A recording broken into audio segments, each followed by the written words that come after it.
So at this point, I've talked a lot about the benefits of using a virtual machine for a single person. But when we start to talk about working with a team who have access to virtual machines, really we start to be able to take advantage of a lot of economies of scale. Mostly the benefits when we're talking about a team are the benefits that come with just being able to copy a virtual machine instead of having to have a laptop for every installation of anything, for every configuration or specific version of something. Now we can have a virtual machine for everything, and you can do this for yourself, keeping track of a different virtual machine for different applications, but you can also pass these off to other people. So I can copy my virtual machine and share it with a colleague, or I can install all the software that I want to use for the next year. Maybe every year I install new software and I use that package for the rest of the year. Now I can install it once. Again, if it takes a day and a half to install the software, I can do that once, and then I can share it with the team. Maybe I have a team of 10 or 100 people or however many people I have. I saved that day and a half for every one of those people that didn't have to install that. So I think that's very powerful. Another thing I can do with my teammates when I'm sharing a virtual machine is, say I'm a machine builder and I'm putting together a large piece of equipment that has a lot of servos and robots and cameras and all sorts of things that have their own little software packages that I need to keep track of. And I realize that the timeline just isn't going to work for me and I need somebody else to come help me.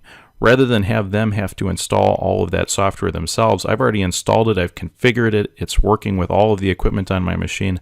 I can just copy my virtual machine and give it to them.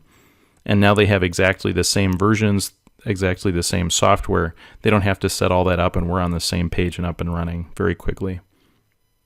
Then we can talk about copying a virtual machine and with the intent of backing it up. This could be archiving for use later or just in case something breaks, of course.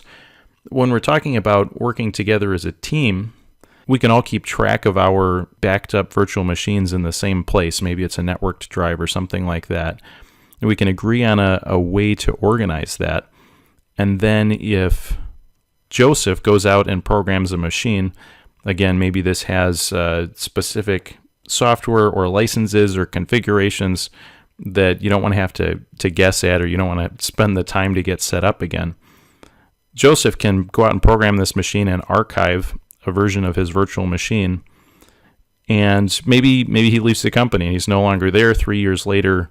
Somebody else has to pick that project up and go support it. Well, maybe Sally can go grab that archived virtual machine and load it up, and now she's got all the software she needs. Again, she's up and running very quickly. Now, I want to point out when I talk about having licenses backed up in your virtual machine, I've talked a lot about licenses at this point. Windows licenses and Rockwell licenses, whatever your industrial automation software is. Sometimes when we're looking at the software licenses that we care about, we might just not know if they're going to be available in 5 years or 10 years. And I've had this happen to me before. So don't think of a virtual machine as a place to, or especially when you're backing up a virtual machine, don't think of that as a place to store your active licenses and activations and things. Think of it more as insurance in case you can't get that license in the future. Maybe you grab this old virtual machine that's been archived and you open it up, and maybe you get a week or 2 weeks or something of grace period where you can keep using this without actually having the license. Every time you run out of your grace period, you can go back to that snapshot and have another 7 or 14 or 30 days or whatever that grace period is. So that's really a big advantage when you can't get access to those licenses. You can still sort of run in grace mode forever if you need to be able to support your old equipment. There are a few tips I just want to mention because working with a team can be complicated, and these are a couple things that can probably make things easier for you. First of all, every time you have a virtual machine that you copy and share, or a virtual machine that you want to archive and back up, I typically do this for all my virtual machines, so as soon as I copy it, it's already there, but you're going to want to keep track of what's installed. And when I install things on a virtual machine that I'm intending to use with a team, I'll just keep track of that in a Word document inside of the virtual machines folder. So again, to the host, a virtual machine just looks like a folder full of files. And so from the host, I'll open up Microsoft Word and I'll type in, I have Rockwell version this, and I've got Factory Talk View version that, whatever. And I'll save that Word document just inside that same folder as the virtual machine.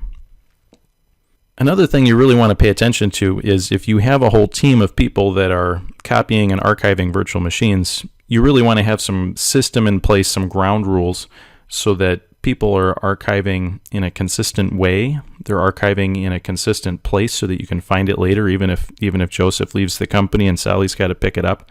And you also don't want to just be copying and archiving all the time, because each one of these virtual machines takes up space, right? Maybe it takes 20 or 30 gigs, depending on what it is. So you just want to be aware of that before you store all these virtual machines somewhere, because you're going to use up your space if you don't pay attention to it.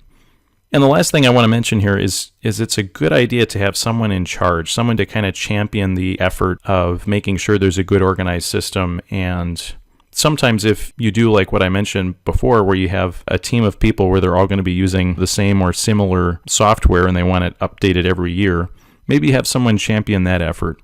And so one person who knows how to install this software, who has the list, who's the central focal point for all communications, every year they'll put together a new virtual machine and they'll distribute this to the team.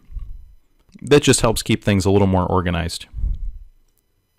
I hope that helps a little bit. Definitely keep in mind, this is an evolving thing. Anything that's fitting into a social structure the way teamwork does, you just have to keep trying and find what works and find what doesn't, and evolve the process.